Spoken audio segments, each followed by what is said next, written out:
Immanuel Kant, tema do vídeo de hoje, é um autor muito amplo na filosofia. De certa forma, seria impossível tratar em um vídeo sobre tudo o que esse cara falou. A importância desse cara é dupla. Primeiro porque ele abordou temas de uma maneira nova para o seu tempo. Segunda porque a filosofia dele, entre aspas, pegou. E quando eu disse que pega, eu digo isso por quê? Porque Kant é a base da nossa reflexão, da maneira como as pessoas pensam hoje. Eu poderia dizer bem por cima que a maneira pela qual as pessoas pensam e dizem o que pensam tem três grandes sábios por trás: Platão, Cristo e Kant. Né? Não que todos pensem assim, mas a nossa cultura ocidental, ela está fundada nesses três homens. Kant é o mais próximo de nós, no sentido temporal. Kant é um homem que viveu de 1724 a 1804. E aqui nesse vídeo, nós não temos o objetivo de analisar as ideias de Kant nas críticas que ele faz, crítica da razão pura, crítica da razão prática, crítica dos juízos. Não temos esse objetivo, não. O nosso objetivo é pura e simplesmente analisar um texto muito gostoso de ser lido, que se chama O que é o Iluminismo. Texto que ele escreveu em 1784. E olha, eu sei que eu vou ser repetitivo, mas se você ler esse texto, se você fizer isso para você mesmo, longe de querer dizer o que você vai fazer, mas digamos que você queira ler esse texto. Se você ler o texto e não se incomodar com o que o texto fala, e não associar este texto ao cotidiano nosso, da nossa realidade aqui, principalmente no nosso país, se você não fizer essa associação, releia. Talvez você não tenha lido bem. É um texto extremamente simples de ser lido, tudo bem. Mas é impressionante a sua atualidade. Olha, eu não sei o que vocês vão achar do texto, mas eu vou dizer, esse texto é um dos que mais me impactaram. Não que eu seja obrigado a concordar com tudo que ele disse, mas o impacto que ele teve sobre mim é alguma coisa impressionante. Eu diria que eu me identifiquei muito com o que Kant disse nesse texto. A associação entre o que ele está dizendo aqui e o que está acontecendo na nossa sociedade é alguma coisa impressionante. Só a filosofia consegue fazer isso com você. Porque você está lendo um texto de 300 anos atrás que se adapta, assim, quase que perfeitamente aos problemas de hoje. Parece que Kant estava escrevendo numa revista há uma semana atrás. O que é o iluminismo? Uma pergunta, né? Você pode achar como... Esse é o nome do texto, né? O que é o iluminismo? Esse texto é, na verdade, uma resposta de Kant a uma pergunta que lhe foi feita numa revista. Então ele responde nessa revista Você pode achar esse texto com o nome de o que é o esclarecimento também. Né? Ou, com menos frequência, o que é a ilustração. Você também pode achar. O texto que nós botamos aí no site é o que é o iluminismo. É um texto que vem com uma introdução bem curtinha, de uma página, bem rasteira, mas precisa, certo? E depois o texto. O total não vai dar nem... O total vai dar 12 páginas. Nem isso, né? Porque tem página em branco no documento. Então, 10 páginas de leitura, vai.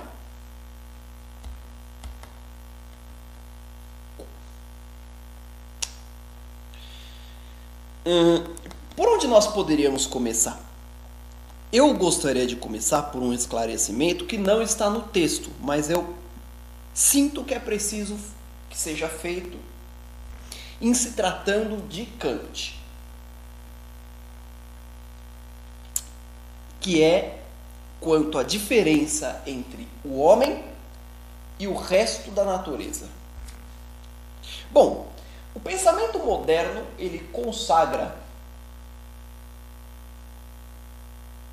eu diria mais, a filosofia consagra uma divisão entre o que são os meus desejos e o que é a minha vontade. Então, no senso comum, a gente acaba usando desejo e vontade do mesmo jeito, mas a filosofia distingue os dois conceitos. O que são desejos? Desejos são impulsos do corpo. Qualquer tipo de impulso do corpo. Fome, sede, sexo. Impulsos do corpo. O que é vontade?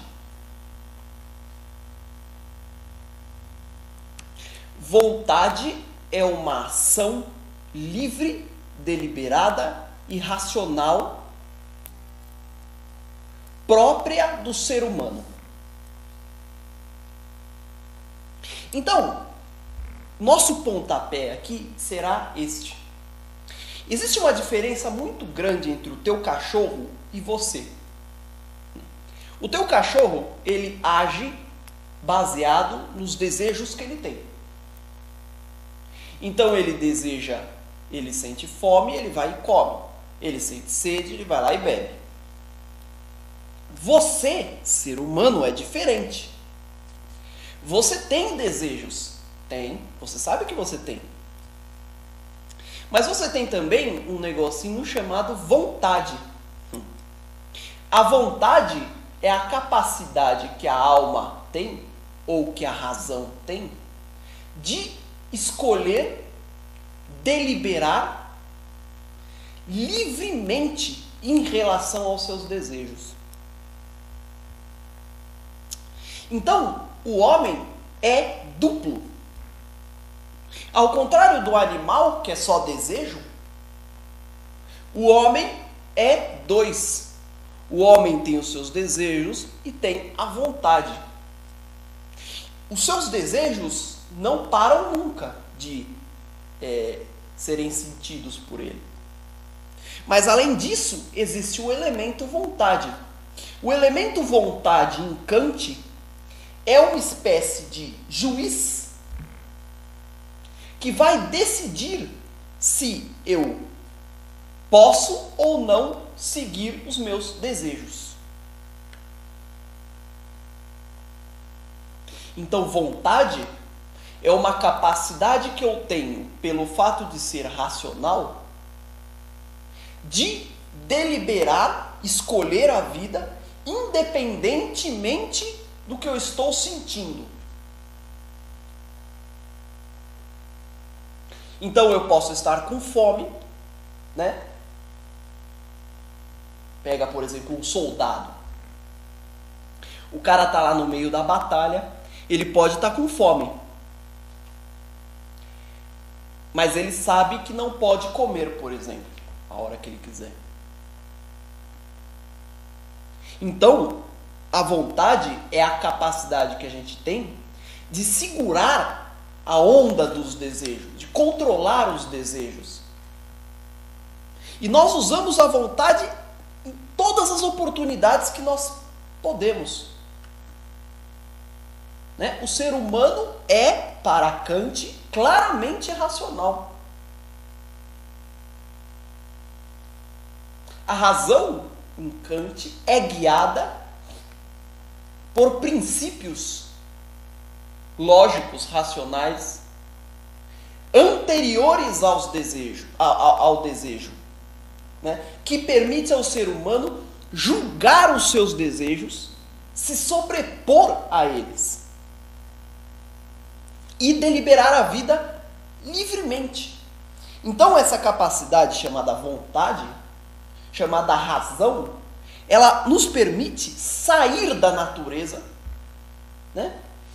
Nos diferenciarmos da natureza e agirmos independente da nossa natureza, dos nossos desejos.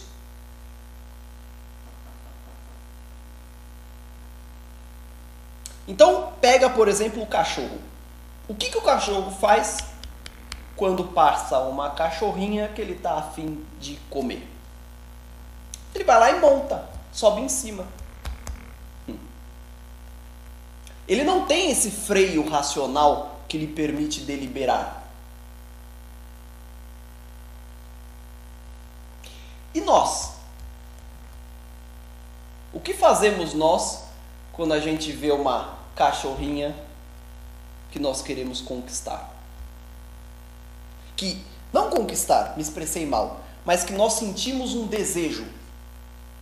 Né? Passa alguém na minha frente e eu sinto um desejo sexual pela pessoa. A nossa vontade, como juiz de nós, cabe a ela orientar esse desejo e decidir livremente se atende ou não esse desejo. Essa é a diferença do homem. Nós não pulamos em cima da mulher, do homem e da mulher, né? Nós não pulamos em cima das pessoas, dos objetos que nós queremos. Antes disso, nós deliberamos livremente e racionalmente. Isso é o que nos permite conviver, por exemplo. Você imagina se nós fizéssemos tudo o que nós desejamos? Não ia dar certo. Então eu acho que já dá para a gente entender, já deu para ficar bem compreensível, que o homem é diferente da natureza pelo fato de ter, além dos desejos, ter uma vontade que controla ou tem a capacidade de controlar os desejos.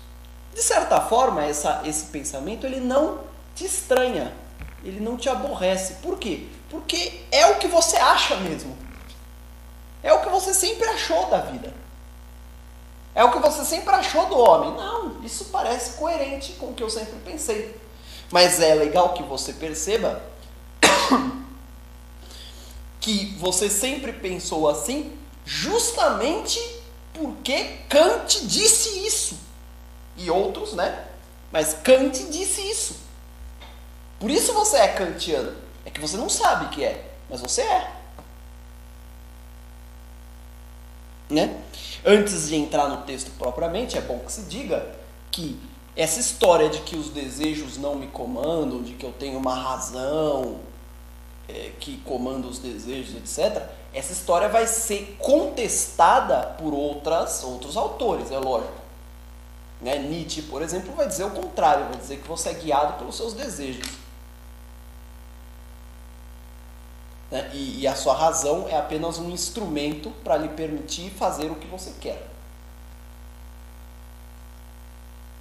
E Nietzsche é só um deles. Haveriam muitos outros. Mas, se nós formos por aí, vamos fugir do tema.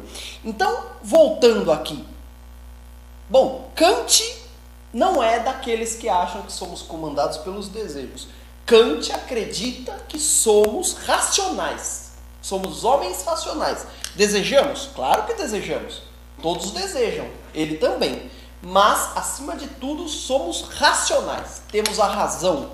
A razão como um guia espiritual. A razão está aí para que nós para que pensemos sobre a vida e vamos escolher a vida por critérios lógicos e racionais. E não como animais que vão escolhendo de acordo com o desejo, vão se matando, lutando entre si, etc. Não, esse não é o homem.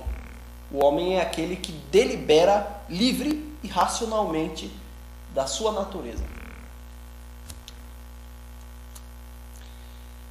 Agora, qual é o assunto central do texto, o que é o iluminismo? O assunto central é o seguinte: Kant constata que, embora o homem tenha a capacidade racional de guiar-se livremente pelo mundo, embora ele tenha essa capacidade, o que Kant percebe?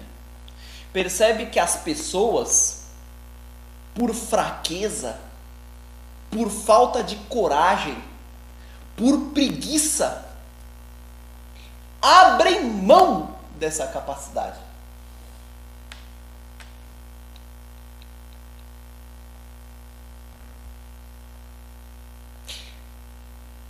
Kant percebe que, tendo cada um de nós a capacidade racional de nos guiarmos unicamente pela nossa cabeça, pela nossa racionalidade, pelos nossos critérios de vida decididos livremente por nós, tendo nós esta capacidade, Kant percebe que a maioria das pessoas do seu tempo abrem mão dessa capacidade, se deixam escravizar, deixam que pessoas escolham a vida por elas, por preguiça, por falta de coragem, falta de personalidade. Kant usa essas duas palavras, preguiça e coragem. As pessoas têm capacidade de pensar segundo a própria cabeça, mas elas são covardes e preguiçosas e preferem entregar esta capacidade na mão de outra pessoa, para que não possam decidir a vida.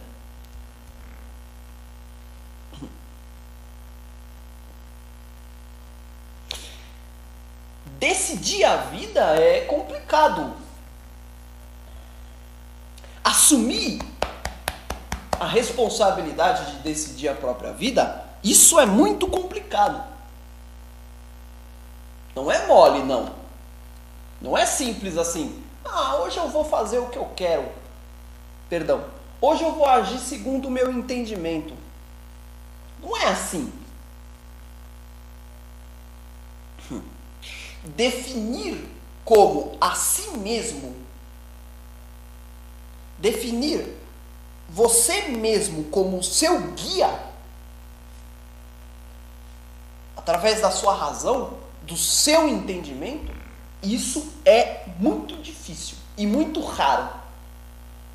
Isso exige coragem e exige esforço. Por que exige coragem? Porque o mundo, a todo momento, buscará convencê-lo do contrário. Em tantas oportunidades quanto ele puder, o mundo tentará convencer você de que você não deve usar o seu entendimento, de que você não deve viver segundo o seu entendimento, de que você deve se curvar ao entendimento que o mundo tem para você. Então, à pergunta, o que é o iluminismo? Kant responde: o iluminismo é a saída do homem da sua menoridade. O que é a menoridade para Kant? O menor. Conhece o menor? Quem não conhece um menor? Quem nunca teve um menor na sua vida?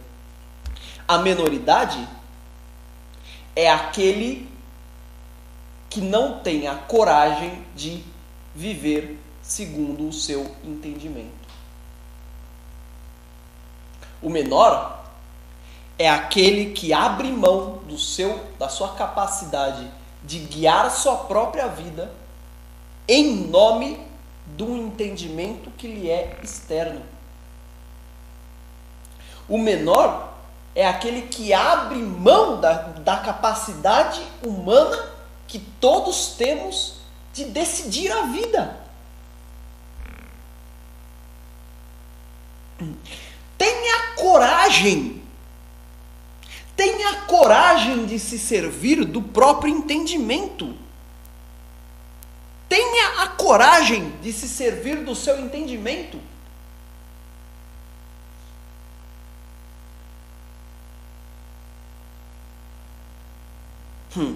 Em um determinado momento, Kant vai virar para você e vai falar assim: é tão cômodo ser menor. É tão cômodo adotar fórmulas de vida.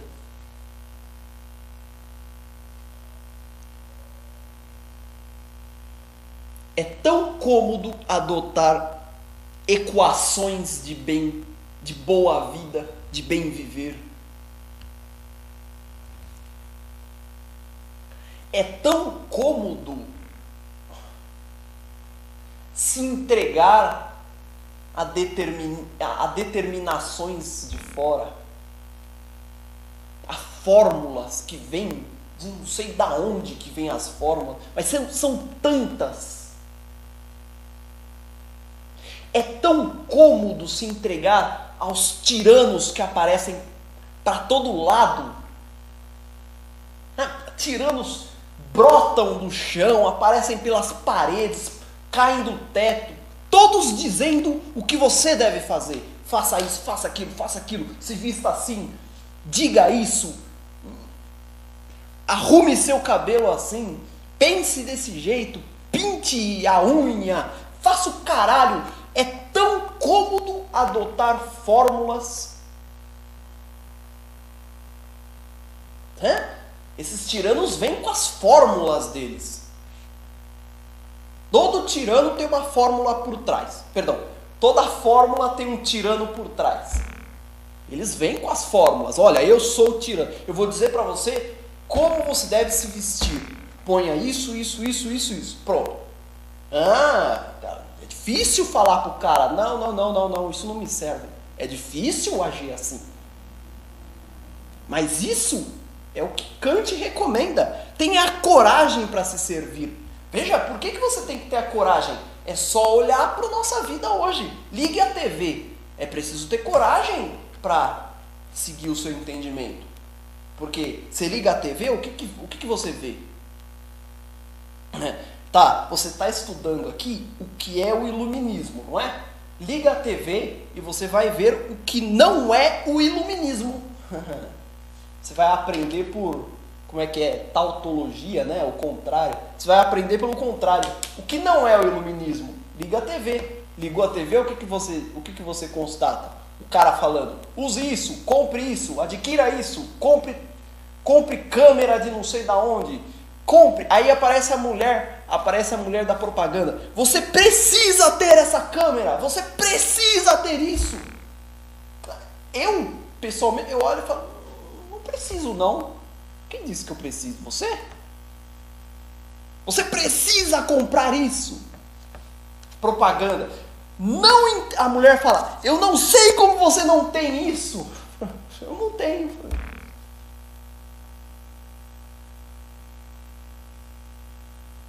Mas isso exige coragem, por quê? Porque nessa brincadeira toda, você, em vários momentos, será obrigado a tomar atitudes duras que, em até certa medida, contrarie as pessoas que gostam de você ou que estão do teu lado, entendeu? Não é fácil. As pessoas, elas não compreendem muito bem esse tipo de atitude. Elas vêm com a fórmula para você, mesmo aquelas que dizem gostar de você, vêm com as fórmulas. E aí, é claro, você tem que ser delicado, mas deixar claro que, olha, tudo bem, obrigado, mas isso não me serve, sabe?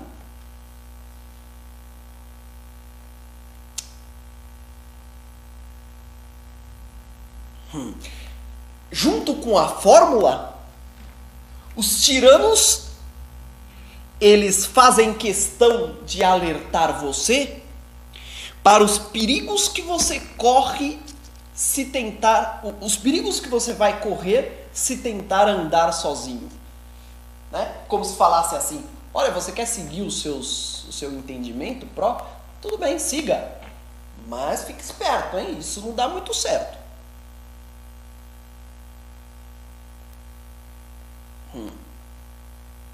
Isso que eu vou falar agora não é mais Kant, mas as instituições da sociedade, ó, elas existem para isso, para te disciplinar, te podar mesmo. Você quer fazer o que você quer? Você quer agir segundo o seu entendimento? Fica à vontade. Isso é uma democracia. Fica à vontade, você é livre para isso. Mas você não vai fazer parte do jogo. Quer fazer parte do jogo? Quer? Então você vai se submeter aos nossos critérios.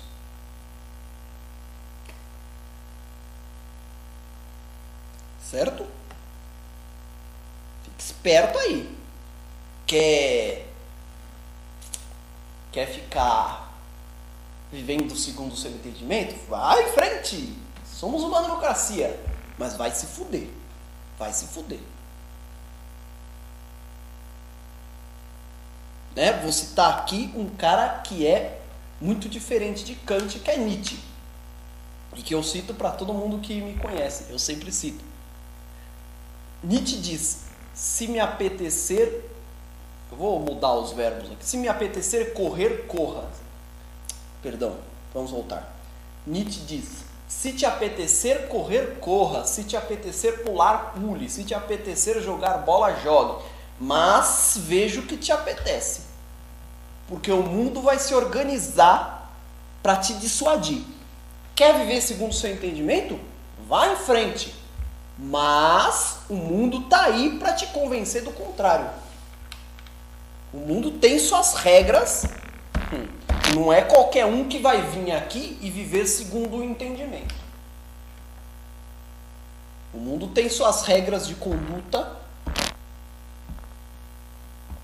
para estimular você a manter-se numa linha que não necessariamente é a tua. Certo? Veja, palavras de Nietzsche, hein? Palavras de Kant, hein? Abre aspas para Kant. Agora, porém, de todos os lados ouço gritar: não raciocines! Por toda parte se depara com a restrição da liberdade. Então, aqui, nesse momento, eu vou deixar claro que essa liberdade de entendimento de que está falando Kant, ela não é para transformar a sociedade numa zona, sabe? Existem mecanismos de controle da sociedade e esses não devem ser desobedecidos para Kant. Não é disso que ele está falando. Mas, em condições certas, em espaços certos, devem ser discutidos e debatidos livremente. Então, a boa sociedade para Kant não é aquela onde todo mundo faça o que quer e pronto. Não. Mas é aquela que consagre espaços de debate, espaços onde as pessoas possam colocar os seus entendimentos à prova. Mas não que nem nós temos hoje aí, Congresso Nacional, não sei o quê. Não isso, porque isso não é espaço pra porra nenhuma. Nós não temos efetivamente na nossa sociedade espaços para debater, para colocar nosso entendimento. Só uma balela.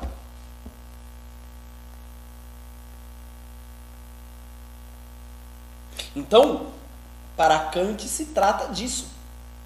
O grande, isso adiantando, mas não tem problema nenhum adiantar, o grande, digamos, a grande engrenagem que o homem público deve tentar construir é o binômio controle social, liberdade dos cidadãos. Não podemos cair para um ponto onde todos façam o que querem. Mas também não podemos cair a um ponto onde o governo nos impeça de raciocinar segundo o nosso entendimento.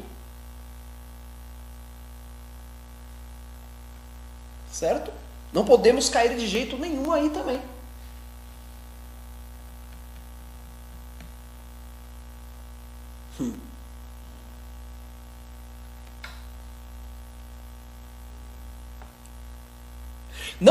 Não podemos cair aí, por quê? Porque o governo ele deve se esforçar para ensinar os seus cidadãos a raciocinarem.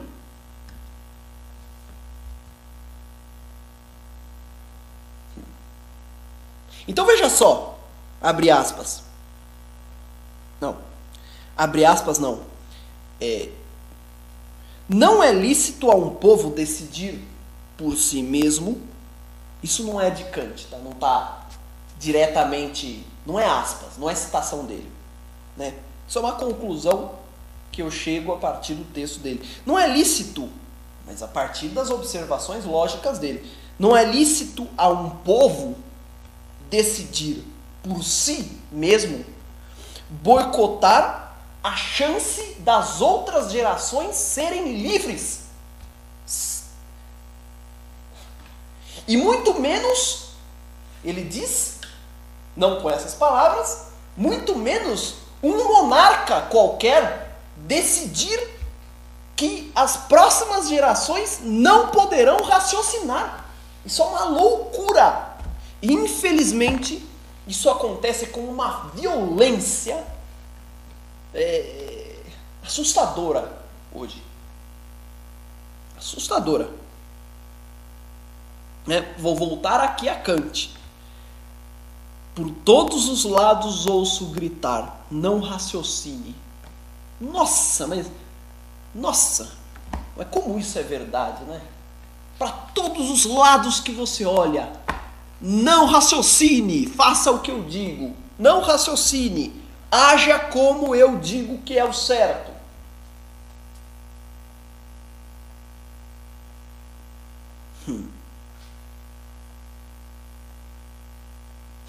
Veja o que Kant diz em algum momento sobre isso.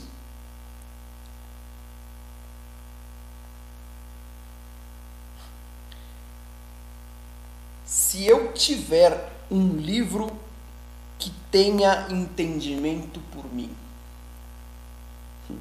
um diretor espiritual que em vez de mim tem consciência moral, um médico que por mim decida da dieta, etc.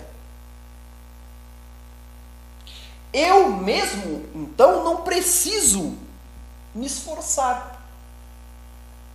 Esse é o drama. É mais fácil ser menor. Não dá muito esforço ser menor. Assumir o entendimento de outros.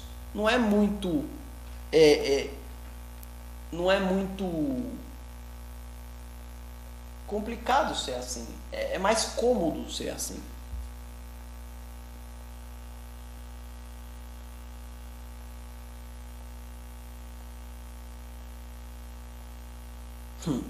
Ele vira em outra parte e fala assim: não me é forçoso pensar quando posso simplesmente pagar.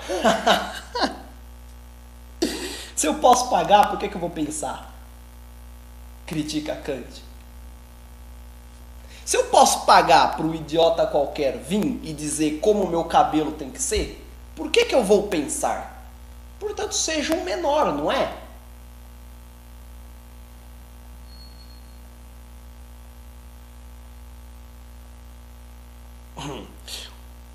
É sempre bom, abre aspas para ele, que outros empreendam por mim essa tarefa aborrecedora. Então, o que você está percebendo? Você está percebendo que Kant está fazendo aqui um apelo para que você use a sua capacidade racional, que lhe é característica, para deliberar o mundo livremente. Kant está fazendo um apelo para que você não venda a sua liberdade de pensamento em troca dessas fórmulas que te prometem tranquilidade mental, tranquilidade social, paz de espírito. Não venda esta capacidade que é a sua em nome de tiranos que virão te dizer o que fazer. Não faça isso com você mesmo.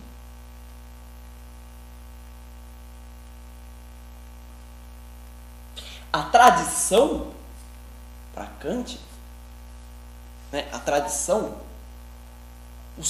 por assim dizer, os conhecimentos construídos no passado e que estão no presente, eles existem para serem lembrados, existem para servirem de apoio, mas eles não podem nunca transformar-se em dogmas, verdades absolutas e incontestáveis. Todos eles estão à mercê dos crivos da razão.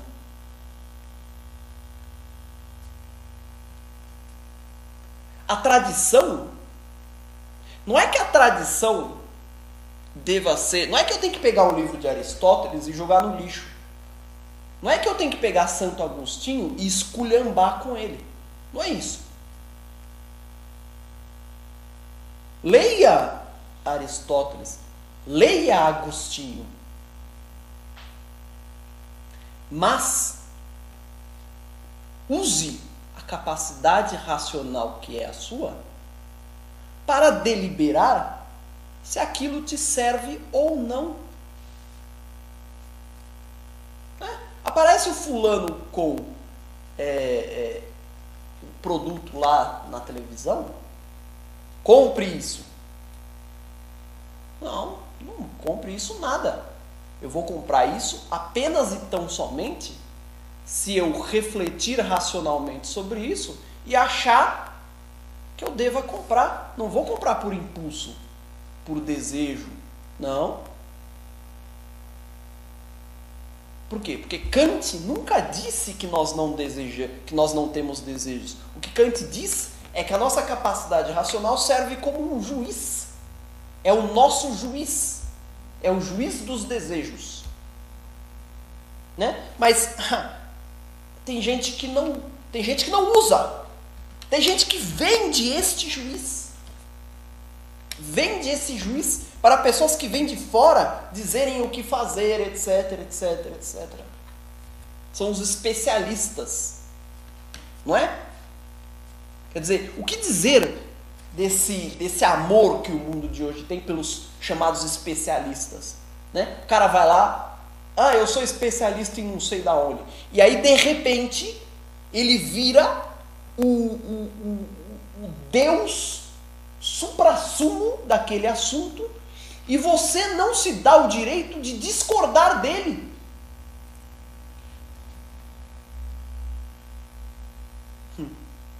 O cara aparece para você, eu sou o especialista em maçãs, né? Aí o cara vira e fala assim, comer maçã faz mal. E você que comeu maçã a vida inteira, você não se dá o direito de discordar. Você assume, bom, se o cara é especialista, ele sabe do que está falando. Como sabe o que está falando? Ainda mais no Brasil, que a gente sabe como que os especialistas se formam.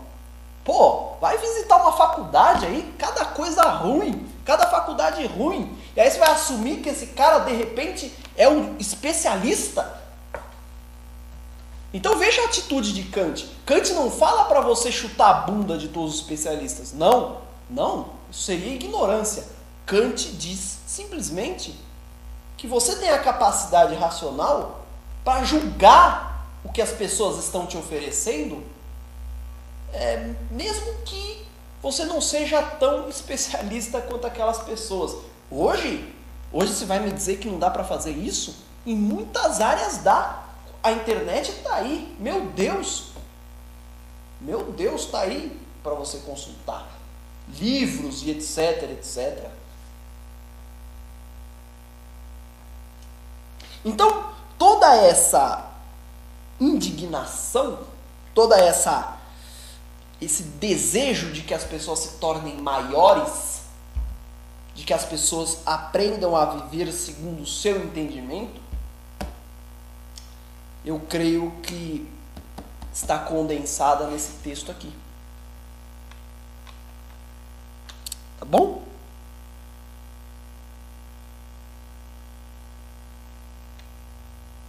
Deixa eu ver aqui se tem mais alguma coisa que eu gostaria de falar.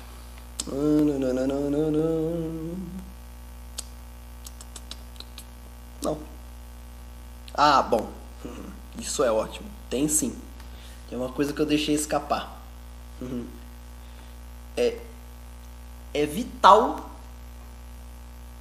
que os chamados tutores do povo sejam maiores. Kant, ele se assusta em constatar que aqueles chamados tutores sejam menores, sejam pessoas que não usam o seu intelecto. O que nós esperaríamos de pessoas que batem no peito e dizem: eu vou comandar a situação daqui para frente, contem comigo, eu sou o líder, etc. O que a gente espera desses caras? Bom, que eles saibam pelo menos usar o próprio entendimento, né? A gente espera que eles tenham o entendimento, que eles tenham essa fortaleza o bastante para pelo menos não deixarem se curvar por tiranos. Se você quer ser o tutor da sociedade, bom, pelo menos saiba pensar por conta própria. E por que eu estou dizendo isso? Porque eu aqui abraço Kant. Num bom sentido, né? Kant era meio bonitão, mas nem tanto assim. Mas eu abraço Kant no sentido de que, puxa vida, olhem para os nossos políticos, olhem para os nossos governantes. Você vai me dizer que essas pessoas que estão aí governando o país, que elas têm a capacidade de pensar com a própria cabeça? Você vai me dizer que esses caras estão preparados para serem os tutores da sociedade? Você vai me dizer que esses estão preparados para ensinar as pessoas a viver segundo o seu entendimento? É isso que está nos governando?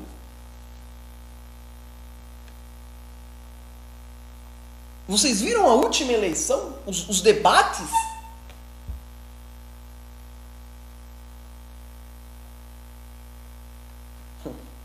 Onde estava claro que aquelas pessoas que estavam debatendo não tinham nada mais a nos oferecer que fórmulas prontas que vieram de outros lugares e que querem adaptar a nós? É tudo que nós podemos ter?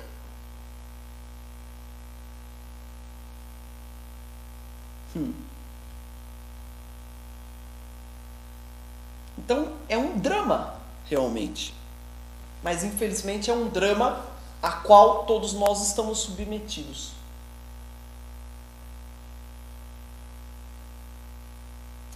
Então é isso. Eu termino né? Citando a fórmula de... olha. Eu termino citando o Haddad, uma frase que Kant grita lá no meio do seu texto, que é a frase latina chamada sapere audi. Em latim significa ouse pensar. Ouse pensar. É isso que está gritando Kant nesse texto. Certo? E é isso que eu no alto da minha insignificância, que eu sugeriria para todos nós hoje. Tá certo?